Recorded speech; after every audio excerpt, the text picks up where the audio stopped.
están viendo la pantalla. Sí, profe. Bueno, muy atentos, media horita más y se van a cenar y a descansar, por favor. Vamos a volver a repasar aquí, vamos a volver a repasar porque esto tiene que quedar. Entonces, sangre, ¿cómo se llama este vaso que me trae la sangre al glomérulo? ¿Cómo se llama este vaso?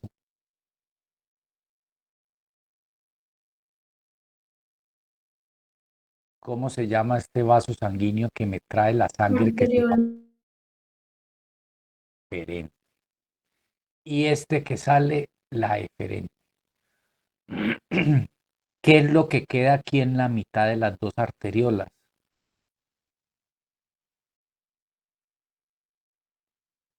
¿Qué estructura se pone aquí en las dos arteriolas?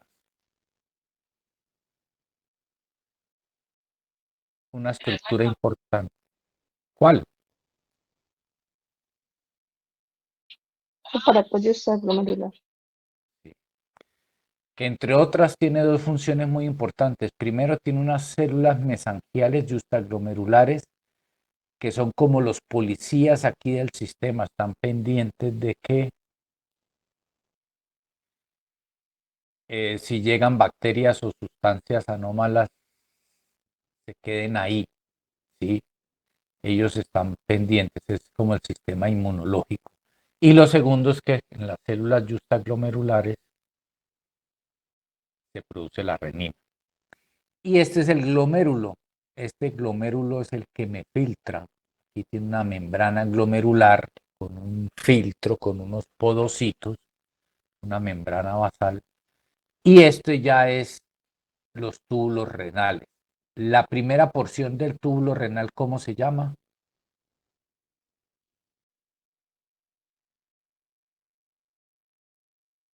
Túbulo contorneado proximal. La segunda porción del túbulo renal, ¿cómo se llama? Aquí no está dibujada, pero la segunda porción del túbulo renal, ¿cómo se llama?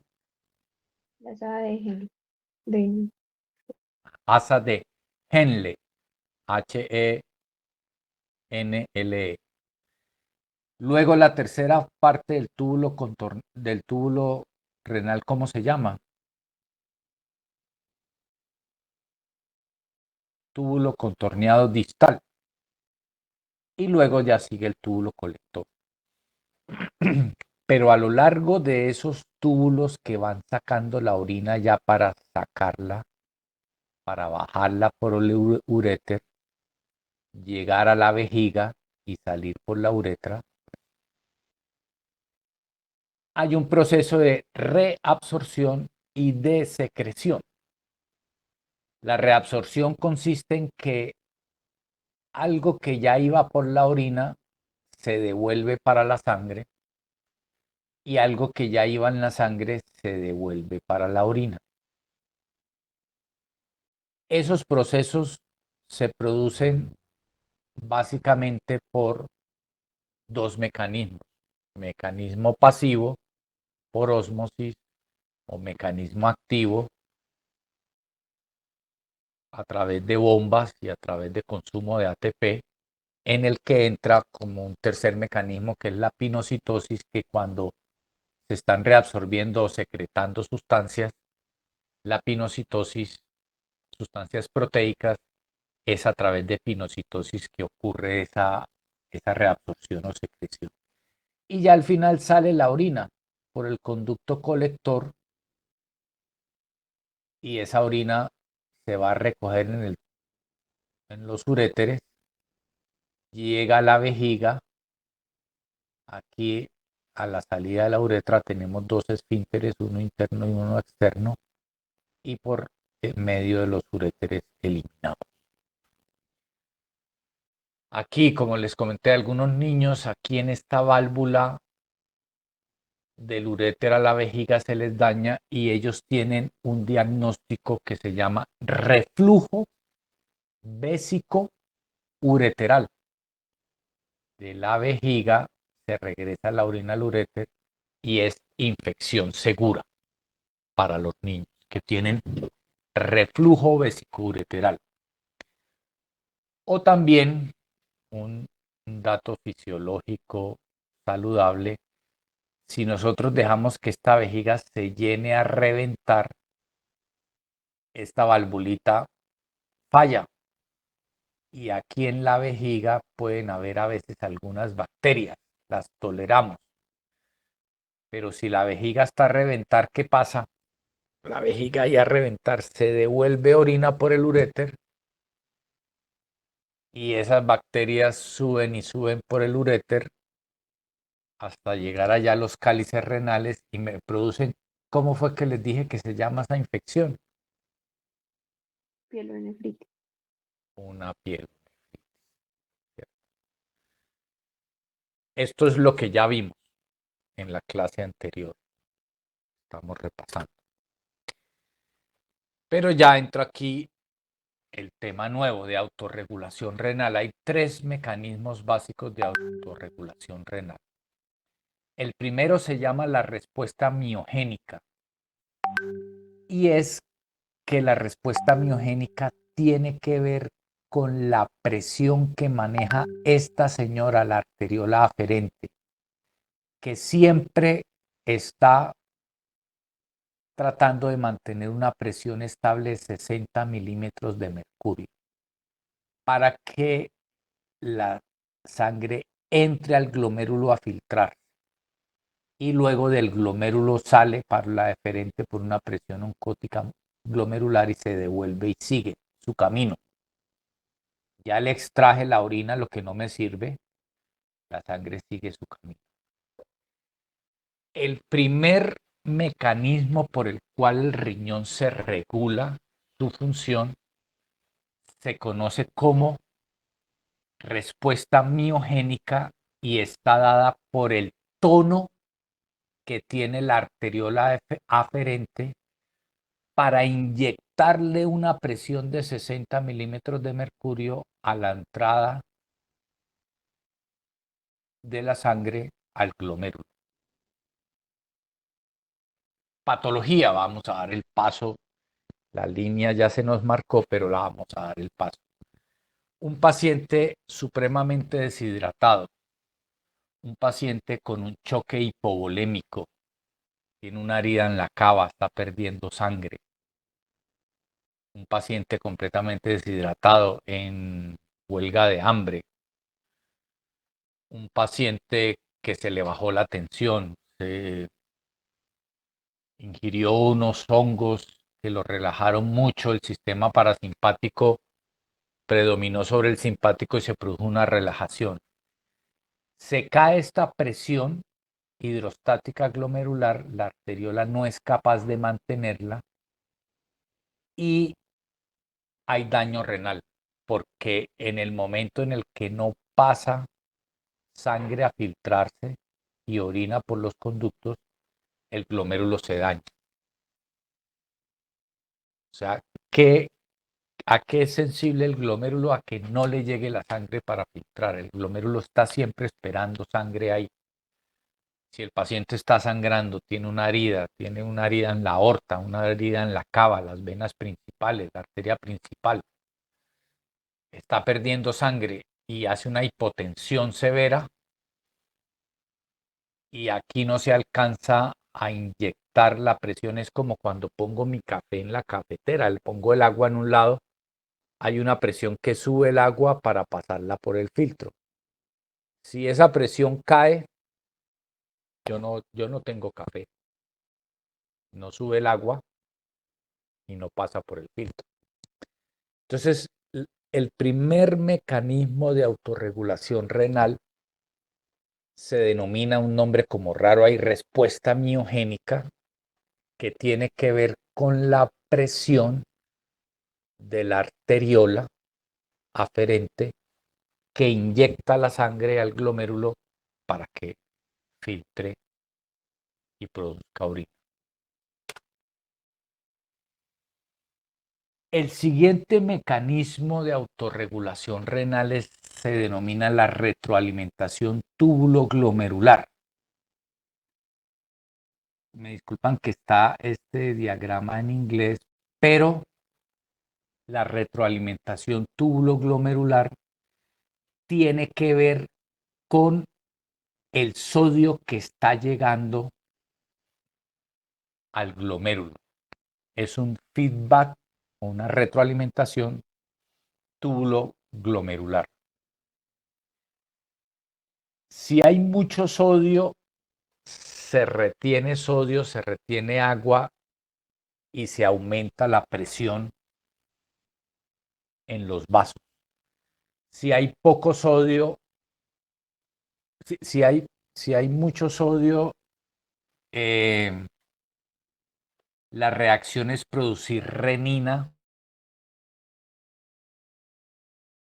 para que el sistema y se retenga agua y sodio. Y si por el contrario hay mucho sodio, se produce adenosina y los vasos se relajan y no se retiene agua ni sodio. No sé si me hice entender o yo mismo me enredé. La,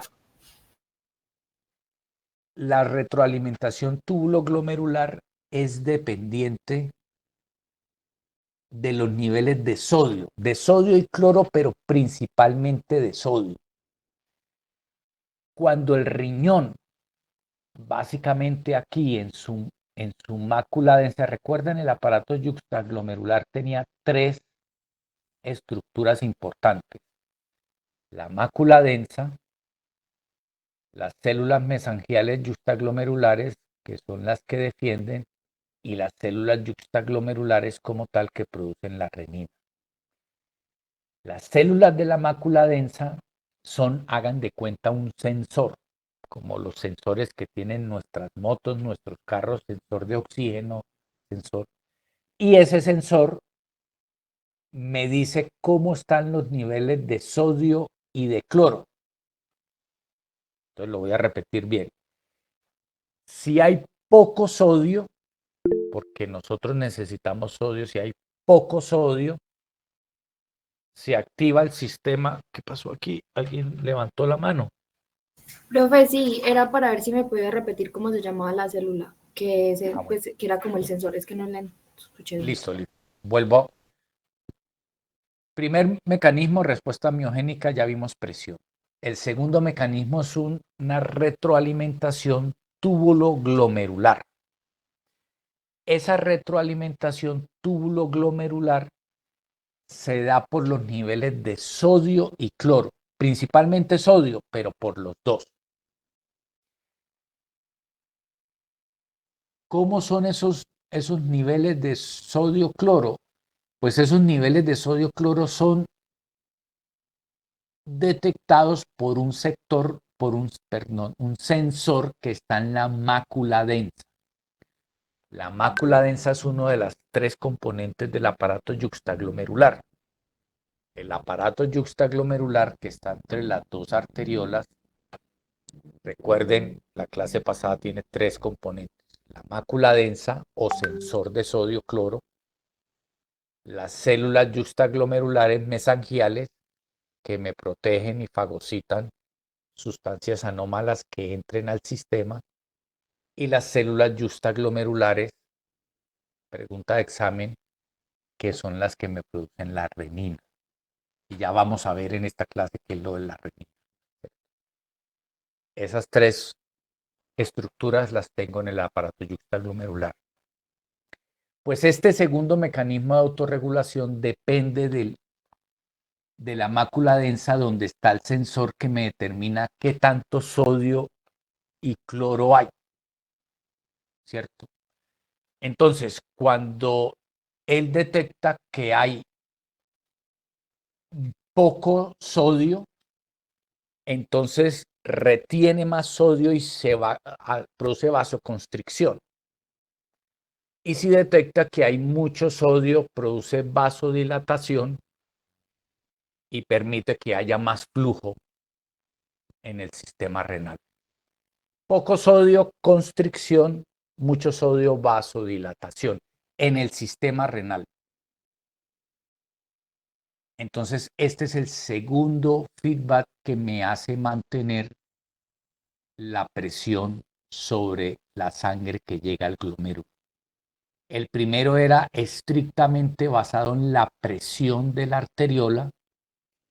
El segundo es basado en los niveles de sodio y cloro que me detecta la mácula densa. Y el tercer mecanismo de autorregulación es el famoso sistema renina, angiotensina, aldosterona. Este sistema, no sé si lo vieron en bioquímica o será la primera vez que lo ven, de aquí en adelante lo van a ver mucho y lo van a entender cada vez más. Hoy quiero que se comprendan las cosas básicas. Primero ya sabemos que ese sistema, ¿dónde se origina? Ese sistema se activa. El primer detonante del sistema es la renina. Y la renina es una hormona que producen las células yuxtaglomerulares del aparato yuxtaglomerular. Esa renina pasa a angiotensina, angiotensina 1, angiotensina 2, pasa a aldosterona y esa aldosterona es la que luego me va a ocasionar en el túbulo colector retención de agua que me va a aumentar la presión arterial. Los estímulos principales para que yo produzca renina son disminución del flujo de la arteria aferente del glomérulo renal.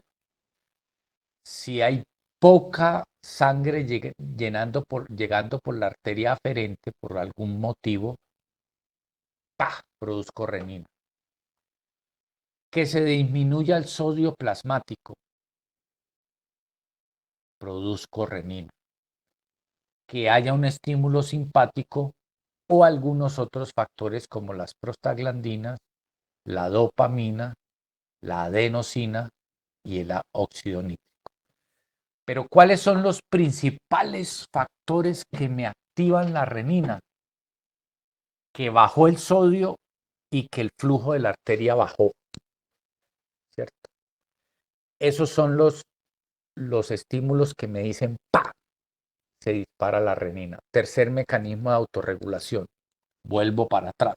Primero, la presión de la arteriola aferente. Segundo, los niveles de sodio cloro que me modifican las presiones de las arteriolas. Y tercero, la producción de renina, que se estimula cuando el flujo. Este tercer mecanismo de autorregulación depende de los otros dos, porque si bajó el flujo de la arteriola aferente y si está muy bajo el sodio, se me dispara la renina.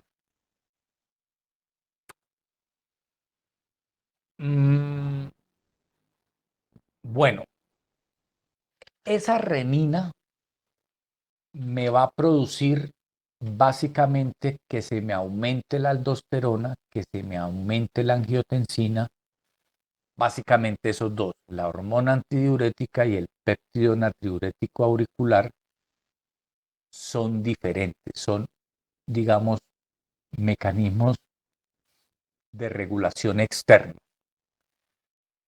Pero esta renina me va a producir que aumenta la aldosterona que actúa en el túbulo colector y me aumenta la reabsorción de sodio, cloro y agua y la secreción de potasio, y me aumenta la angiotensina 2 que actúa a nivel del túbulo proximal, el asa de Henle, el túbulo distal y el túbulo colector, también reteniéndome sodio, cloro, agua y secretando hidrogeniones. Esta renina, mire todo lo que me termina produciendo. Renina estimula la angiotensina, estimula la aldosterona y termino yo con más sodio retenido, no lo elimino, se me acumula el sodio en mi cuerpo y me acumula mucha agua, no elimino. Por eso muchos pacientes que tienen hipertensión arterial, lo que les damos primero es un diurético para contrarrestar eso que me está produciendo la renina. La hormona antidiurética es otro regulador externo que actúa sobre el túbulo distal y el túbulo colector principalmente, reabsorbiendo algo de sodio, y hay otro regulador externo que es el péptido natriurético auricular que se produce en la aurícula. ¿Por qué digo que son externos? Porque estos dos sustancias, ¿dónde se produce la hormona antidiurética? En el hipotálamo. ¿Dónde se produce el péptido natriurético auricular? En el corazón, en las aurículas. Estos dos sustancias externas que no tienen que ver con el riñón, porque estas, la aldosterona y la angiotensina, se producen a expensas de la renina, mientras que la hormona antidiurética y el péptido natriurético se producen por allá lejos, en el hipotálamo, en el cerebro, y en el corazón, en las aurículas, ¿cierto? Y también terminan produciendo, en su caso de la hormona antidiurética, una reabsorción, aumento, reabsorción de agua. Si hay una alteración de esa hormona, pues se va a retener mucha agua. Y el péptido natriurético, una disminución en la reabsorción de sodio-cloro, o sea, eliminación de sodio y cloro. Pero volvamos a este sistema renina-angiotensina-aldosterona. Entonces la renina es una proteasa producida por las células del aparato justaglomerular que se produce a partir de un precursor. Y la renina actúa sobre su sustrato, que es el angiotensinógeno, que es una glucoproteína que se sintetiza en el hígado, y renina se une al angiotensinógeno y lo convierte en angiotensina 1. La renina que se produce ahí en el riñón, que es uno de los reguladores, el tercer regulador interno, porque es producido en el riñón, se une al angiotensinógeno, una glucoproteína que viene del hígado, y ese angiotensinógeno se convierte en angiotensina 1. Esa angiotensina 1 se pasa a angiotensina 2 a través de una enzima que se llama la ECA1, que es enzima convertidora de angiotensina.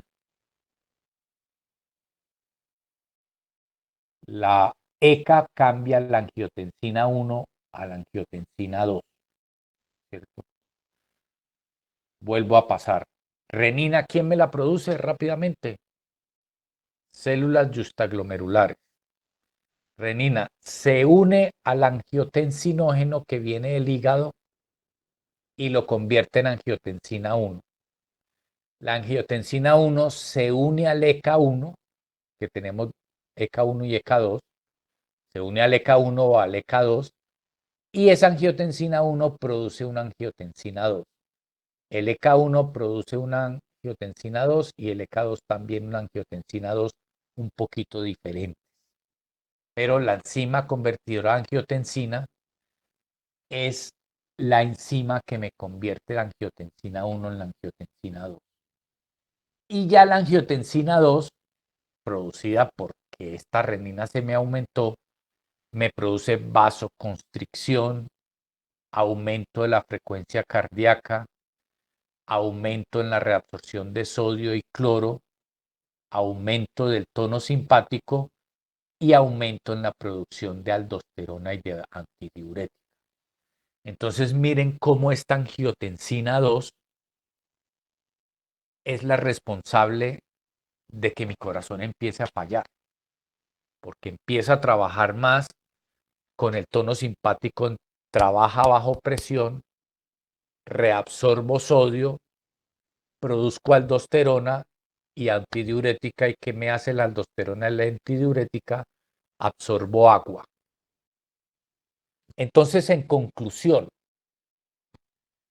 si yo les pregunto en el examen, pregunta abierta número 1, ¿cuáles son los efectos de que yo aumente la producción de renina? Contéstenme. ¿Qué pasa en un paciente que se produce mucha renina? Retención de líquidos. ¿Qué más? Retención de líquidos, ¿qué más?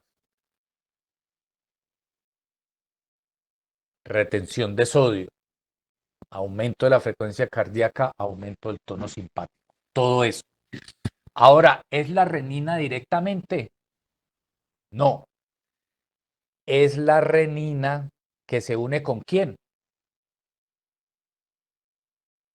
Con el angiotensinógeno y lo convierte ¿en qué? En Angiotensina 1. angiotensina 1. Esa angiotensina se une ¿con qué para volverse angiotensina 2? ¿El ECA? Con el ECA, enzima convertidora a angiotensina. Se me convierte en angiotensina 2. Y luego esa angiotensina 2 me potencia la producción ¿de qué? La angiotensina 2 ya por sí me produce daño. La angiotensina 2 ya por sí me produce daño. Pero además de eso, la angiotensina 2 hace que yo produzca aldosterona y hormona antidiurética. Entonces retengo agua. Y si retengo mucha agua, me pongo hipervolémico. Y si me pongo hipervolémico, me pongo más hipertenso. ¿Sí? Profe, una pregunta. Sí, señor. Cuando una mujer está embarazada, estos mecanismos se activan cada rato, o sea, pues por la retención de líquido. Sí, en la mujer embarazada fisiológicamente ella retiene un poquito de líquidos, pero es una ventana corta. Si se pasa en la retención, le da hipertensión inducida por el embarazo. Si lo mantiene normal, se le sube un poquito la presión y ya. ¿Sí? Ese es como el. Y miren, la renina entonces me llevó a más angiotensina y me llevó a aldosterona. Ya vimos la angiotensina 2 por sí lo que me produce. Y yo les pregunto, ¿qué hace la angiotensina? O sea, al fin del día, la angiotensina 2 me sube la presión arterial y la aldosterona también. Pero en detalle, la angiotensina 2 me produce vasoconstricción, aumento de frecuencia cardíaca, aumento de reabsorción de sodio y cloro, aumento del tono simpático y aumento en la producción de aldosterona. ¿Y la aldosterona qué me produce? Aumento de la reabsorción de sodio, actúa sobre las células del túbulo contorneado distal y del túbulo colector, reabsorbiendo agua y aumentando la presión arterial. ¿Sí? Aquí, mire, para recordar, ¿quién produce la renina? Usted va a decir el riñón. No, más específicamente, ¿qué parte del riñón? Las células yuxtaglomerulares.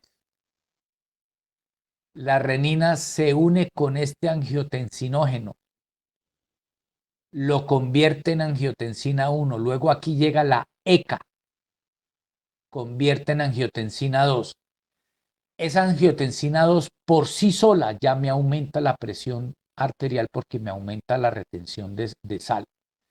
Pero la angiotensina 2 también viene y me estimula las glándulas suprarrenales para que me produzcan aldosterona y la aldosterona me retiene sodio, me retiene agua también y me aumenta la presión arterial.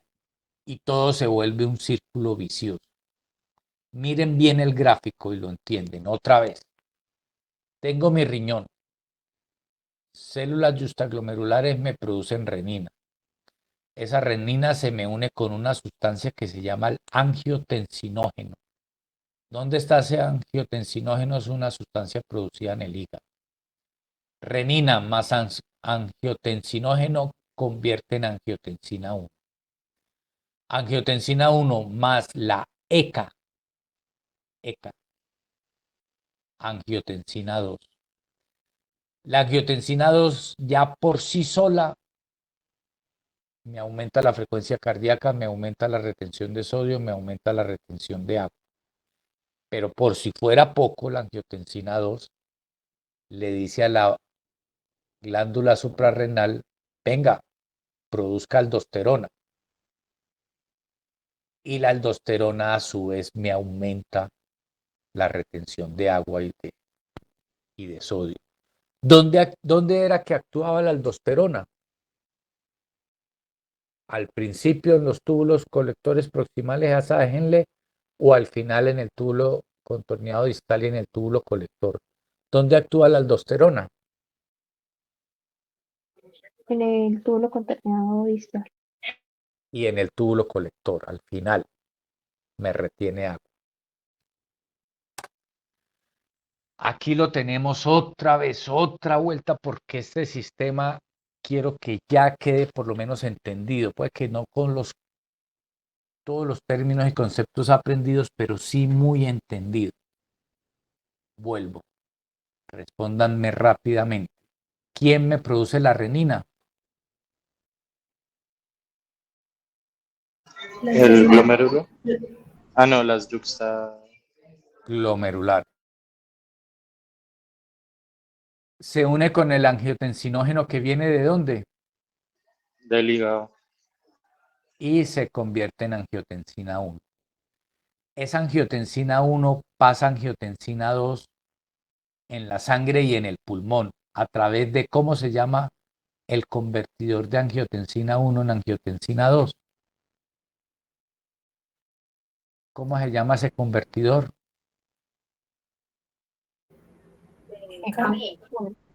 ECA. La angiotensina 2, mire todo lo que me produce. Aumento de la actividad simpática, reabsorción de sodio y cloro, excreción de potasio, retención de agua, estímulo para producción de aldosterona, vasoconstricción y estímulo para producción de hormona antidiurética. Todo eso me produce la angiotensina 2.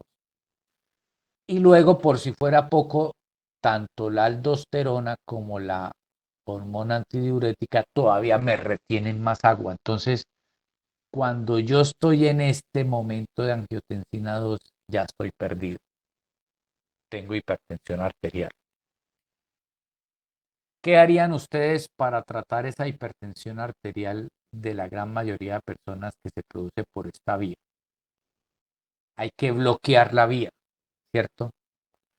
Hay que bloquear o la renina o el angiotensinógeno o la angiotensina 1 o la angiotensina 2 o el ECA. Hay que bloquearlo. Porque si este mecanismo se activa, que es el tercer mecanismo regulador, ¿cuál era el primer mecanismo regulador? La presión de la arteriola, el efecto miogénico. El segundo mecanismo regulador, el paso de sodio y cloro que lo detecta ese sensor en la mácula densa. Y el tercer regulador, este sistema renina-angiotensina-aldosterona, ¿cierto? Esos son los sistemas que regulan el riñón. Miren aquí, estos son los dos medicamentos que más se utilizan para bloquear la presión arterial. Los inhibidores de la ECA, ¿alguna vez han escuchado captopril, lisinopril, enalapril?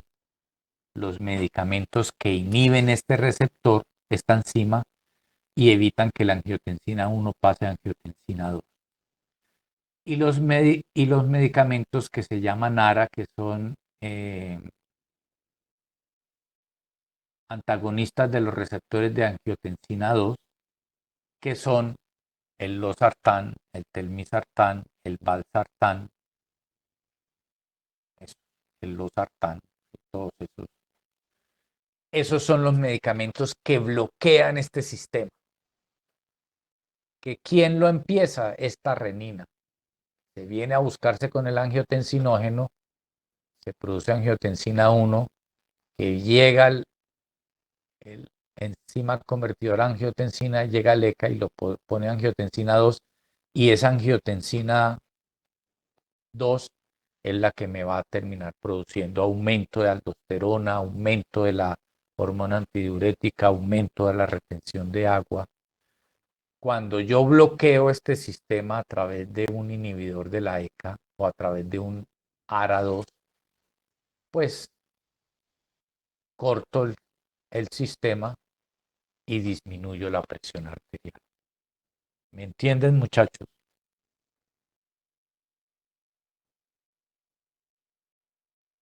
¿Entendieron este sistema a renina, angiotensina, aldosterona? ¿Le tomaron foto a esta diapositiva? Sí, señor. De aquí, 3 o 4 preguntas de esta diapositiva. La ADH es una hormona que se produce por allá muy lejos. ¿Dónde? En el hipotálamo. Se produce por allá realmente bien lejos. Esta hormona, la vasopresina, producida en la neurohipófisis, realmente se produce en el hipotálamo y se almacena en la neurohipófisis. Ella va al túbulo contorneado distal y al túbulo colector y ayuda a retener agua y puede elevar la presión arterial, ¿cierto? Es otro factor. Y ella actúa aquí, ya al final, en el túbulo colector. Aquí, en la última porción del túbulo contorneado distal y en el túbulo colector. Allí actúa. Y esa hormona pues también tiene que ver con la sed, ¿no? Si sentimos sed, pues se aumenta la vasopresina, por eso no es un factor regulador intrínseco, es extrínseco, porque está regulado también por la sed y por otros estímulos endocrinos. Y este péptido natriurético auricular, que también lo producido por los miocardiocitos auriculares, recuerdan su morfofisiología cardiovascular, tenemos que el corazón tiene 4 cavidades, 2 aurículas y 2 ventrículos. Las aurículas son las que están arriba donde llegan las venas. La aurícula derecha llegan las venas cavas. La aurícula izquierda llegan las venas pulmonares. Allá en esas aurículas se produce este señor que es el péptido natriurético auricular, que reduce la reabsorción de sodio y agua. O sea, este es como benéfico en términos de hipertensión. Si el paciente es hipertenso, le convendría tener más este péptido porque reduce la reabsorción de sodio y agua. O sea, ayudaría a eliminar, porque pues, si ustedes ven cualquiera de sus familiares, de sus abuelos, de sus papás que son hipertensos, toman o captopril, enalapril, lisinopril, cualquiera de esos, o losartán, telmisartán, losartán, para la presión, más un adicional, un diurético. Cualquier diurético es el que se toma. Muchachos, eso era lo que tenía para contarles el día de hoy. Pasamos un poquito de tiempo, pero ustedes